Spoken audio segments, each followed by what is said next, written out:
Hi everyone, bonjour à tous. On va parler de ce thème-là, comment apprendre l'anglais. Je vais partager quelques astuces, conseils et ressources avec vous. Pour commencer, je vais me présenter qui je suis. Je m'appelle Sevak, je vais vous montrer mon site web là-bas. En fait, pas besoin de s'identifier. Me voilà, hello. Cette page, elle est en anglais. Vous pouvez traduire la page avec Google Translate ou autre outil. Là, il y a des vidéos pour débutants. Je veux dire débutants si vous ne parlez pas anglais. Il y a quelques leçons qui seront utiles pour vous. Là, je partage ma philosophie et quelques astuces et méthodes. Je ne vais pas parler de ces méthodes-là. C'est pour ça que je vous conseille de traduire la page web. Là, me voilà. Vidéo d'introduction en tant que prof d'anglais. Me voilà à Pékin, en Chine, l'année passée, où j'enseignais l'anglais. Là, j'ai mes certificats TFL, ça veut dire Teaching English as a Foreign Language. C'est un certificat de prof d'anglais. Un autre certificat TBE, Teaching Business English. Provenant de notre organisme international, vous pouvez télécharger, regarder les certificats. En plus, le premier certificat TFL, il y a le site web officiel où vous pouvez vérifier si ce certificat est vrai ou une fausse chose. Là, en plus, j'ai mon TOEFL. TOEFL, ça veut dire Test of English as a Foreign Language. C'est un examen d'anglais pour ceux qui ne sont pas les porteurs de la langue anglaise. Là, j'ai passé l'examen en octobre 2019 à Pékin. Mes résultats, les voilà, 108 sur 120. C'est super bien. Là, ils vont tester 4 compétences pendant cet examen. Comment tu lis, comment tu écoutes, comment tu parles et comment tu écris. Après, sur la deuxième page, là, il y a un petit guide pour tout le monde. Selon les marques que tu as, tu peux savoir est-ce que ton anglais, surtout comment tu écoutes ou comment tu parles, est-ce que tu as un niveau avancé, un niveau haut ou un niveau basic ou de base. Là, donc 108, ça veut dire j'ai un niveau bien avancé et dans chaque section, chaque compétence, en plus, c'est un niveau bien avancé. Après, j'ai des avis de mes étudiants. Annie, elle a fait son SVE, Service volontaire européen, à Paris, je crois. En tout cas, c'était en France. Elle a appris le français avec moi. Et Astrid, elle a fait son SVE, Service volontaire européen, dans le cadre d'Erasmus+. En Allemagne, elle a appris l'anglais avec moi. Elle est toujours là-bas. J'ai plusieurs avis d'autres étudiants en plus, mais j'ai pas traduit tout en anglais. En plus, comment me trouver? Et là, à la fin, il y a des cours, des leçons, mais vous devez avoir un niveau d'anglais beaucoup plus avancé, intermediate, pour s'en profiter. Il y a un petit exemple, le voilà. The World of Apps and Devices. C'est une leçon sur les nouvelles technologies. Et ce que j'adore, c'est là, ces exercices. Là, hop, vous pouvez vous deviner le thème. En plus, il y a plusieurs exercices interactifs comme ça. C'est moi qui forme, qui crée tous ces exercices là-bas. Oh, ben, vous vérifiez, est-ce que c'est bon, c'est pas bon, retry, etc. En plus, vous avez d'autres exercices partout, là, interactifs. Hop.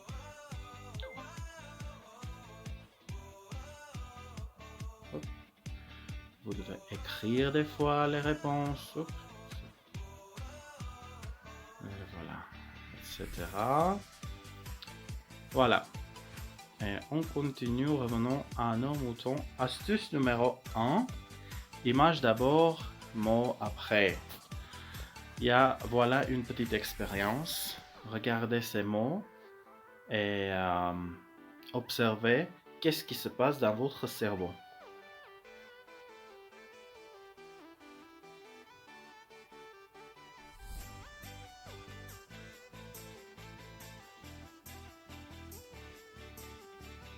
Je peux vous dire des mots français en plus si vous ne parlez pas anglais, pas du tout. Forêt, amour, ciel. Est-ce que vous avez senti, est-ce que vous avez vu, on va dire, que quand vous voyez des mots que vous connaissez, il y a des images qui sont formées dans votre mental, dans votre cerveau. Les mots et les lettres sont inventés récemment, on pourrait dire, dans l'histoire de l'être humain. On utilisait des hiéroglyphes et même avant les hiéroglyphes, on utilisait des images dans les gares. Le cerveau humain utilise toujours les images. Donc, qu'est-ce qu'on va faire pour mieux apprendre une nouvelle langue? On peut utiliser Google Images, on peut chercher des synonymes. Des fois, on peut ajouter des mots-clés pour un contexte plus visuel. Je vais montrer comment tout ça marche dans une petite minute. Après avoir discuté la deuxième astuce, mémoire associative. Voilà un petit exemple. Il nous faut se souvenir des formes de verbes irréguliers dans le passé simple. Pour mieux atteindre notre objectif, on peut lier les mots qui nous importent dans des phrases ou petites histoires. Voilà un exemple. I woke up and saw John next to me. I said to him, I thought you left me yesterday. Là, on a plusieurs verbes. Au lieu de mémoriser chaque verbe, au lieu de traduire en français et voir deux mots, le mot anglais et le mot français, ce qu'on fait là, on lit ensemble quelques mots. Et quand on lit, on voit une image. On construit une petite image dans notre tête. Ça nous aide énormément. Avec la première astuce, on fait la même chose. Et voilà une petite démonstration. Je vais écrire par exemple le mot meeting. Admettons que je ne sais pas, je ne connais pas le mot. J'apprends l'anglais. Qu'est-ce que c'est le meeting? Là, j'ai entré les images, donc Google Images. Je regarde les images. Ah, voilà, ça se voit. Le voilà, le meeting. Donc, ce que je fais, je vais associer cette série de lettres M-E-E-T-I-N-G ou M-I-E-T-I-N-G en anglais.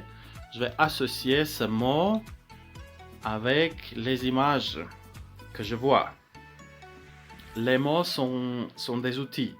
Donc, au lieu d'utiliser un autre outil, un autre intermédiaire, le mot français, je vais vers les images. Et donc, je lis le mot anglais au mot, à une image en général. Ce qui me permet de mieux apprendre l'anglais.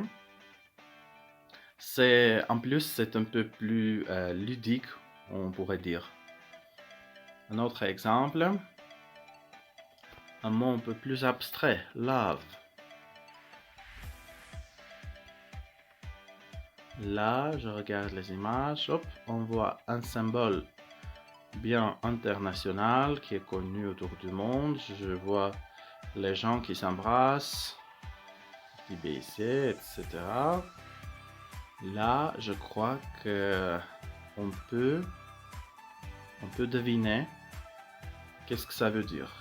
Des fois, ce n'est pas vraiment clair. Voilà un exemple, un autre exemple. J'écrirai oh non, là.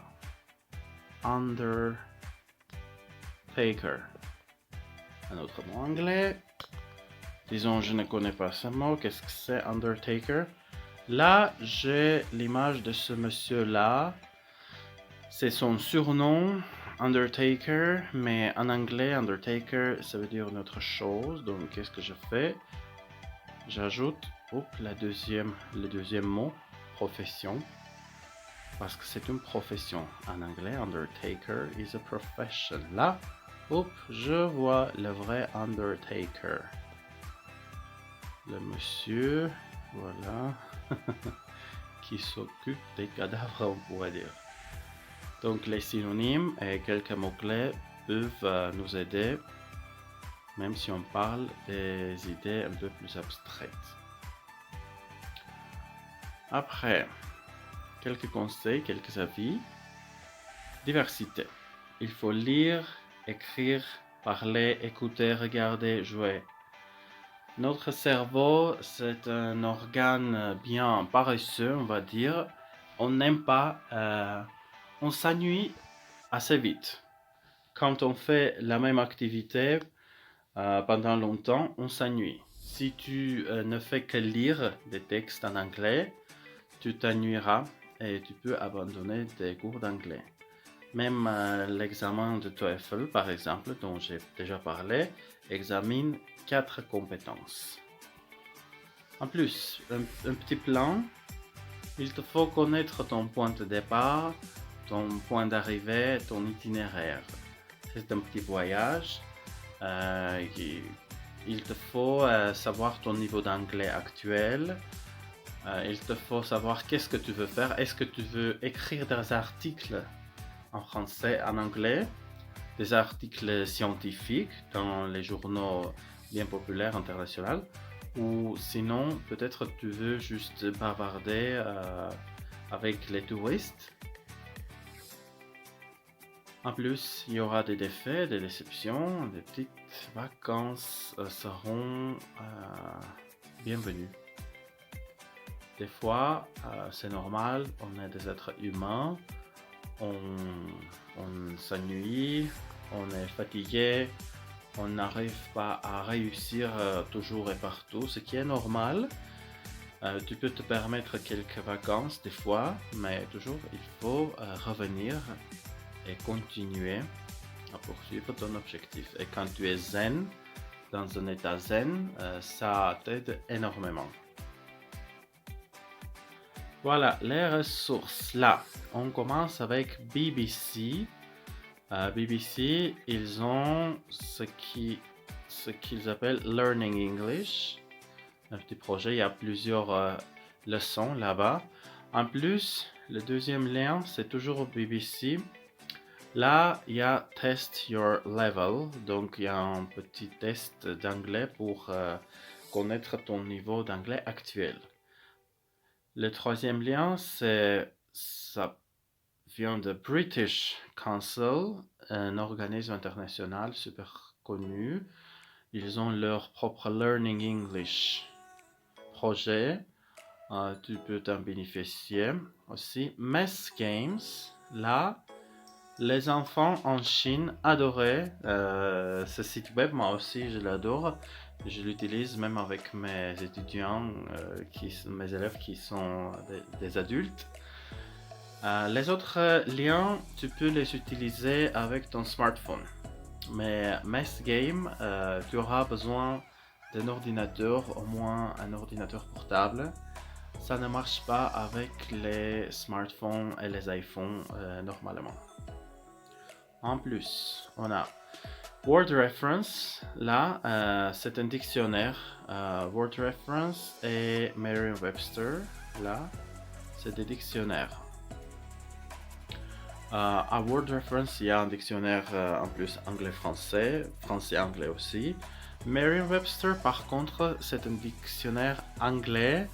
Tout est en anglais, donc tu dois avoir un niveau d'anglais déjà pour te permettre d'utiliser ce dictionnaire. À la fin, mon site web dont j'ai déjà parlé, la plupart du contenu est en arménien. C'est pour ça que je partage ce lien spécifique Learn English. Il y aura de nouvelles leçons là-bas. Donc, tu peux visiter mon site de temps à autre pour t'en bénéficier. On continue. Donc, pour ceux qui aimeraient, il y aura aussi la possibilité de cours particuliers, de leçons privées. Une leçon, ça dure 50 minutes, ça coûte 10 euros. Donc 12 leçons par mois, ça fait 120 euros. 10 leçons, 100 euros. Si c'est trop, tu peux avoir 8 leçons et tu paieras 80 euros, etc. Donc c'est toi qui décides combien est-ce que tu veux payer pendant un mois. En plus, à part des leçons, je t'envoie des matériels pédagogiques de temps à autre. Donc tu payes pour tes leçons. En plus, tu payes pour le contenu que je t'envoie basé sur ton objectif et ton niveau d'anglais. En fait, le mot etc. ça vient de latin etc. Donc il n'y a pas un ex au lieu de dire etc. Il faut dire etc.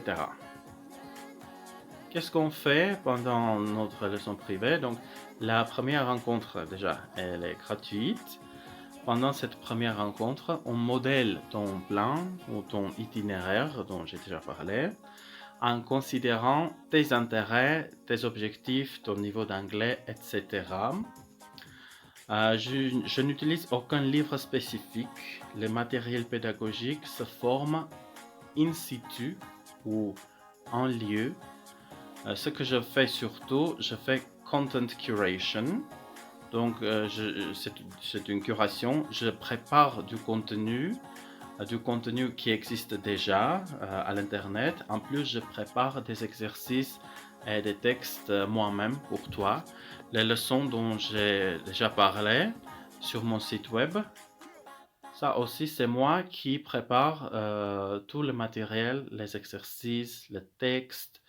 Des fois, il y a du matériel audiovisuel aussi,